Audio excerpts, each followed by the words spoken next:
Bapak, Ibu, guru, siswa-siswi sekalian, saat teduh akan dimulai. Mengambil pelajaran dari setiap peristiwa yang menimpa. Seorang raja muda yang punya hobi berburu. Setiap hari sang raja berburu ditemani anak buahnya. Anak tersebut adalah seorang bijak yang selalu setia menemaninya. Di tengah kesibukan berburu, mereka berdua istirahat sejenak. Dan pada saat istirahat, sang anak buah tersebut selalu membersihkan senjata sang raja tersebut. Tanpa disengaja, anak menekan pelatuk senjata dan mengakibatkan sang raja tertembak hingga kena jarinya putus. Raja pun kesakitan menangis sepanjang perjalanan pulang. Penasihat bijak memberi nasihat pada raja. Setiap kejadian tersebut di bawah langit ini ada hikmahnya. Setelah sampai di kerajaan, sang raja pun diberi obat. Setelah 3 hari berselang, raja tidak menerima keadaan ada bagian tubuh yang hilang. Raja menganggap biarpun dirinya tampan dan kaya, tapi jika ada bagian tubuh yang hilang, maka ia tetap cacat. Akhirnya sang raja memanggil prajurit untuk memasukkan penasihat bijak ke penjara. 3 tahun berselang, sang raja kangen. Ketika mencari jalan keluar hutan untuk berburu, dia bertemu sekelompok orang membawa tongkat dan menangkap raja dan membawa perkampungan kanibal yang saat itu sedang mencari persembahan, dan sesembahan itu adalah darah manusia. Sebelum sang raja disembelih, kepala suku dari kelompok kanibal memerintahkan para prajuritnya agar memeriksa sang raja terlebih dahulu. Jika ada cacat, maka akan menjadi bencana besar jika sang raja tersebut disembelih.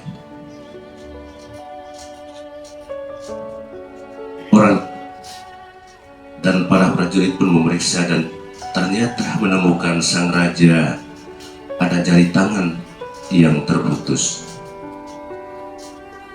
Akhirnya kepala suku dari kelompok kanibal memutuskan untuk melepaskan sang raja tersebut hingga menemukan jalan keluar dari hutan.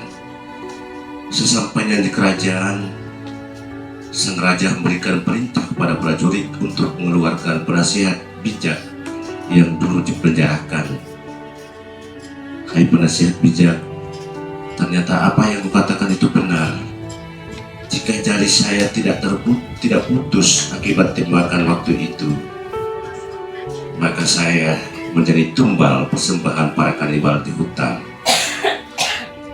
Demikian juga penasihat bijak merasa bersyukur kena dipenjara selama 3 tahun.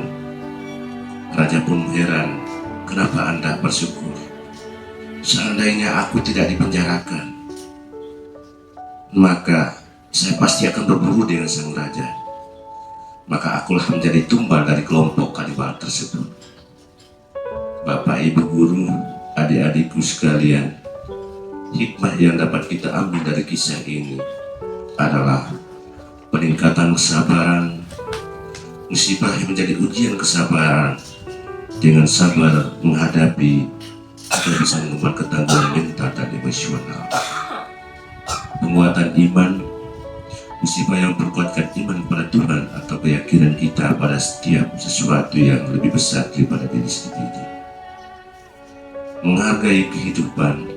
Saat menghadapi musibah, kita mungkin menyadari betapa berharganya setiap momentum dalam hidup kita, menjadi lebih bersyukur atas segala berkah yang kita miliki. Dan berikut adalah peningkatan empati. Pengalaman musibah dapat membuat kita lebih empati terhadap orang lain mengalami kesulitan, memperluas pemahaman dan kasih sayang kita terhadap sesama. Dan berikut adalah peningkatan kemandirian. Musibah menjadi peluang untuk berbuat kemandirian pikiran kita, mengasah kemampuan dan mengatasi masalah dalam menghadapi tantangan. Semoga poin-poin penting ini menjadi meraih makna untuk kita, untuk mengambil pelajaran positif dari setiap musibah yang kita alami. Amin.